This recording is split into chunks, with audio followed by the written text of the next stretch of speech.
আমি অনেক অসহায়, আমার কোনো চিকিৎসা করার আমার কোনো ক্ষমতা নাই।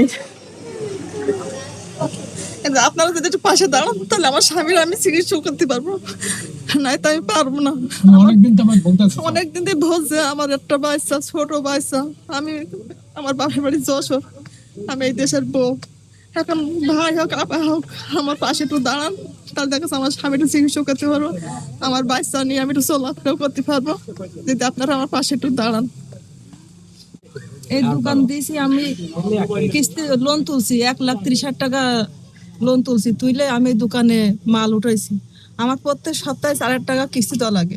আমি পারি না যে আমার স্বামীর আমি চিকিৎসা করবো, সেই সেখান থেকে নিজের পেটের ভাত দিতে গেলে আমার অনেক কষ্ট হয়ে যায়। তাহলে আমার স্বামীর চিকিৎসা আমি কেমনে করবো? আমার ছোট একটা বাচ্চা, এই বাচ্চা এখনো কিছুই বোঝে না। হ্যাঁ, এখন আপনারা যদি আমার পাশে একটু দাঁড়ান, ভাই হোক বোন হোক, তাহলে আমি একটু চলতে পারবো। আমার বাচ্চাটা স্কুলে পড়ে, এই 5-এ পড়ে আমার বাচ্চাটা। ভাই এর নাম হলো সবুজ সবুজ হাওলাদার। এর বাবা মৃত্যু বারেক হাওলাদার। এ আগে ঢাকাতে একটা স্কুলের গাড়ি চালাইতো। তো ওই সময় ভালো ছিল আর কি। এরপরে হঠাৎ অসুস্থ হয়ে পড়ে। তো অসুস্থ হয়ে পড়ে আবার ডাক্তার বলে টিবি রোগ হয়েছে। তো টিবি রোগ হয়েছে, চিকিৎসা করতেছে ব্র্যাকের মাধ্যম থেকে।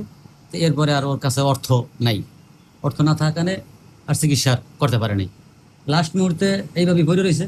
তো ভরে থাকার পরে আবার টাকা পয়সা ধার ধরে দেখতেছি, দিক থেকে আমি সংগ্রহ করে আবার ডাক্তারের কাছে নিয়ে যাওয়া হয়েছে। ডাক্তারের বলছে তার ক্যান্সার, এখন মানে কিডনি টিডনি করে সব নষ্ট হয়ে গেছে। এখন এর যে উন্নত চিকিৎসার দরকার, এই চিকিৎসা করার মতো তার আর কিছুই নাই। তার জায়গা জমি সম্পদ বলতে এইটু ঘর আছে, এইটু জায়গা, আর কিছুই নাই। আর একটা ছেলে আছে 7-8 বছর বয়স, এটা নিয়ে থাকে। হ্যাঁ, এখন আর খাওয়ার মতো কোনো পথ নেই, চিকিৎসা দূরের কথা। জি, সংসার ওই দোকান আছে, চায়ের দোকান, ওই লোন করে চায়ের দোকান দিছে, তার ওই ওয়াইফ এই চায়ের দোকানটা চালায়। ওইটা দিয়ে মোটামুটি কায়দায় চলে আর কি। ঠিকভাবে খাইতে পারে না, এইভাবে চলতেছে। তো আমি মনে করি যদি দেশে যারা অনেক ধনাঢ্য ব্যক্তিরা আছে, তারা তো অনেক টাকা অনেক পয়সা অনেক জায়গায় খরচ করে।